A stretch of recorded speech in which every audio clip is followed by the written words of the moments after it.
Today we will discuss hello student. आज का जो हमारा टॉपिक है, मेरी जो भी ये वीडियो सीरीज़ होने वाली है, ये आपके सब्जेक्ट एनालिसिस ऑफ एल्गोरिथम पर बेस्ड है। एनालिसिस ऑफ एल्गोरिथम सब्जेक्ट के बारे में हम डिस्कस करेंगे। ये सब्जेक्ट आपके एग्ज़ामिनेशन के पॉइंट ऑफ व्यू से, आपके कंपटीशन पॉइंट ऑफ व्यू से, या आप कह लीजिए आपके PSU एग्ज़ाम्स के पॉइंट ऑफ व्यू से बहुत इंपॉर्टेंट है। इसके क्वेश्चंस आपके एग्ज़ाम्स में ज़रूर आते हैं, ठीक है, चाहे वो गेट का एग्ज़ाम हो, चाहे वो PSUs के एग्ज़ाम हो। तो आज की जो वीडियो है उसके अंदर हम डिस्कस करेंगे कि एल्गोरिथम है क्या, और डिफरेंस क्या है एल्गोरिथम और प्रोग्राम के अंदर, और कैरेक्टरिस्टिक्स क्या हैं किसी भी एल्गोरिथम की। अब एल्गोरिथम बेसिकली है क्या? Algorithm is a set of steps या set of instructions to solve a computational problem या solve any computational problem। Program भी सेम ही चीज़ है। प्रोग्राम भी आपका सेट ऑफ इंस्ट्रक्शंस है, किसी भी आप एक कंप्यूटेशन प्रॉब्लम को या किसी भी प्रॉब्लम को सॉल्व करने के लिए लिखते हो, ठीक है।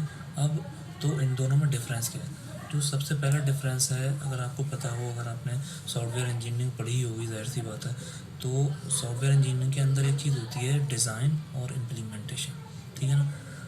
आप कोई भी चीज़ अगर आप बनाते हो तो सबसे पहले आप उसको डिज़ाइन करते हो, ठीक है ना। अगर आप डायरेक्ट इम्प्लीमेंटेशन स्टार्ट कर दोगे तो वो क्या है, वो आपको कॉस्ट इफेक्टिव भी नहीं रहेगा, ठीक है। हो सकता है वो चीज़ जो भी आपने बनाई हो वो गलत हो, या वो आपके क्राइटेरिया का मीट ना कर रही हो, ठीक है। तो क्या होगा, आपकी कॉस्ट जो भी है वो बेकार जाएगी। अगर मैं किसी भी सिविल कंस्ट्रक्शन की बात करूं, अगर आप कोई भी कंस्ट्रक्शन करते हो और आपने डिज़ाइनिंग तैयार नहीं किया, मॉडल तैयार नहीं किया है, और कोई भी चीज़ उसमें ख़राब हो गई, तो आपका वो कंस्ट्रक्शन, आपका पैसा ख़राब जाएगा।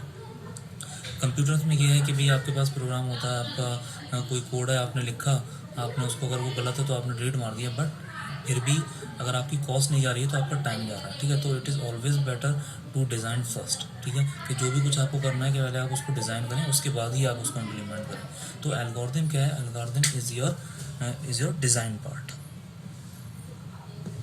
ठीक। आप पहले जो भी चीज़ लिखते हो, जो भी प्रोग्राम बना रहे हो, जो भी आप एप्लीकेशन बना रहे हो, आप उसको डिज़ाइनिंग करते हो, ठीक है। प्रोग्राम क्या है?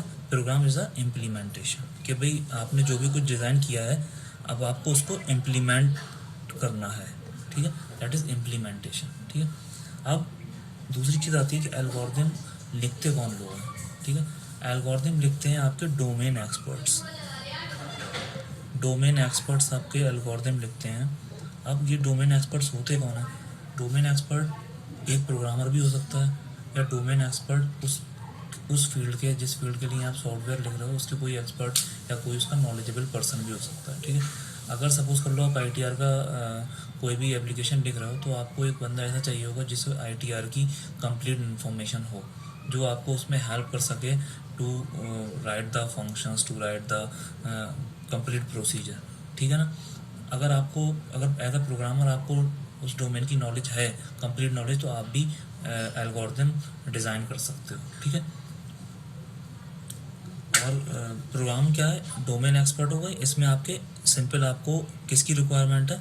आपको एक प्रोग्रामर बंदा चाहिए जो वो उस किसी भी लैंग्वेज में उस एल्गोरिथम को इम्प्लीमेंट कर सके, ठीक है। दूसरी चीज़ आती है कि आप जो है अपनी एल्गोरिथम किस लैंग्वेज में लिखते हो, ठीक है। आपको सबको पता ही होगा कि एल्गोरिथम के लिखने के लिए कोई आपको पर्टिकुलर कोई किसी पर्टिकुलर लैंग्वेज का नहीं, आप इंग्लिश लैंग्वेज में भी लिख सकते हो, जिसको आप सूडो कोड बोलते हो, और फॉर बेस्ट कि अगर आप उसके अंदर मैथमेटिकल नोटेशंस भी यूज़ कर सकते हो, ठीक है। प्रोग्रामर क्या है? प्रोग्रामर के लिए मैंडेटरी हो जाता है कि जो भी बंदा प्रोग्राम करे उसको उस पर्टिकुलर लैंग्वेज की नॉलेज हो, ठीक है।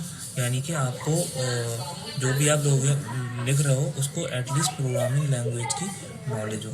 तो you must know the programming language in which you are writing the program, ठीक है। दूसरी चीज़ आती है आपकी हार्डवेयर एंड ऑपरेटिंग सिस्टम, ठीक है। आप जो भी एल्गोरिथम लिखते हो, जब हम एल्गोरिथम लिखते हैं उस टाइम पे हम किसी भी हार्डवेयर या ऑपरेटिंग सिस्टम का ध्यान नहीं देते हैं। क्यों? क्योंकि हम सिंपल उसको डिज़ाइन कर रहे हैं, ठीक है। जब आप इम्प्लीमेंट करते हो एट दैट टाइम आपको ध्यान रखना पड़ता है कि कितने हार्डवेयर, कितनी एटलीस्ट कितनी मिनिमम रैम होना चाहिए, या किस ऑपरेटिंग सिस्टम के ऊपर आप उसको लिख रहे हो, आप लाइनक्स पे लिख रहे हो या विंडोज़ पे लिख रहे हो, क्या प्लेटफॉर्म है आपका, ठीक है ना। दूसरी चीज़ आती है आपकी एनालिसिस। ये आपका जो एनालिसिस पार्ट है ये आपका एल्गोरिदम का मेन पार्ट है।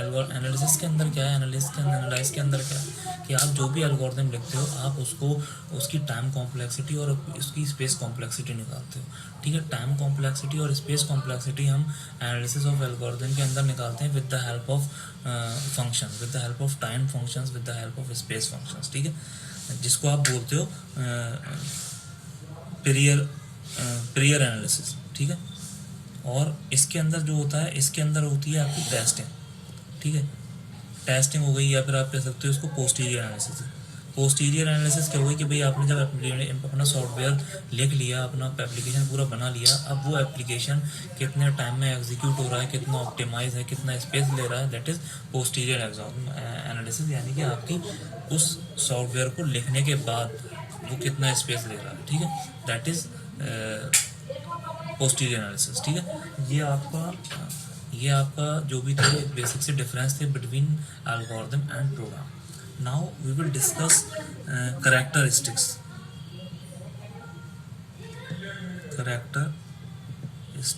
Of algorithm. What are the characteristics of algorithm?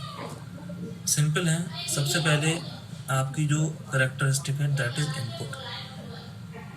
आप कोई भी एल्गोरिदम लिखते हो, आप कोई भी फंक्शन लिखते हो, आप कोई भी प्रोग्राम लिखते हो, आपको पता होगा देयर मे बी 0 और मोर इनपुट्स। ठीक है, अगर मुझे सिंपल कोई एक किसी भी मैसेज को प्रिंट करने का प्रोग्राम लिखना है तो उसमें कोई इनपुट की ज़रूरत नहीं है। ठीक है, मैं सिंपल मैसेज प्रिंट करा दूँगा।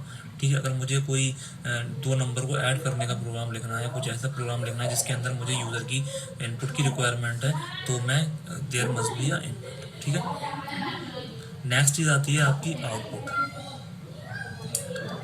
किसी भी प्रोग्राम के अंदर there must be some output, must have an output. अगर आपने कोई भी प्रोग्राम लिखा और वो कोई आपको आउटपुट जनरेट करके नहीं दे रहा है, then that program is useless. ठीक है, एटलीस्ट कुछ आउटपुट होना ही चाहिए। आपने कुछ लिखा है तो उसकी कुछ आउटपुट आना चाहिए। ठीक है, अगर नहीं आ रही है it means there is some error. Next आता है आपका इफेक्टिवनेस। इफेक्टिवनेस का मतलब क्या है कि जो भी आप स्टेटमेंट लिख रहे हो, दो statement must have some meaning, यानी कि मीनिंगफुल स्टेटमेंट्स।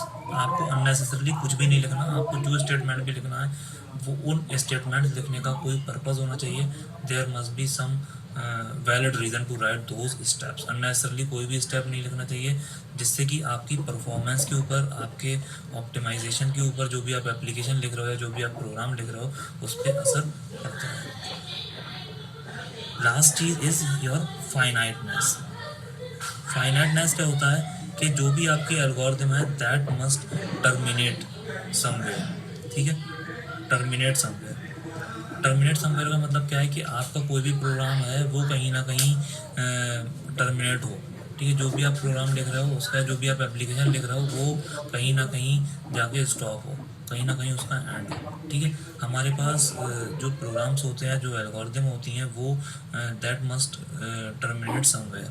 और जो हमारे पास सर्विसेज होती हैं वो कंटिन्यूस रन होती रहती हैं। जैसे आपकी डेटाबेस सर्विसेज हैं, आपके कई सारे ओरेकल सर्वर्स हैं, आपके एसक्यूएल सर्वर्स हैं, वो क्या हैं, वो जो हैं वो स्टॉप नहीं होते, दोज आर सर्विसेज।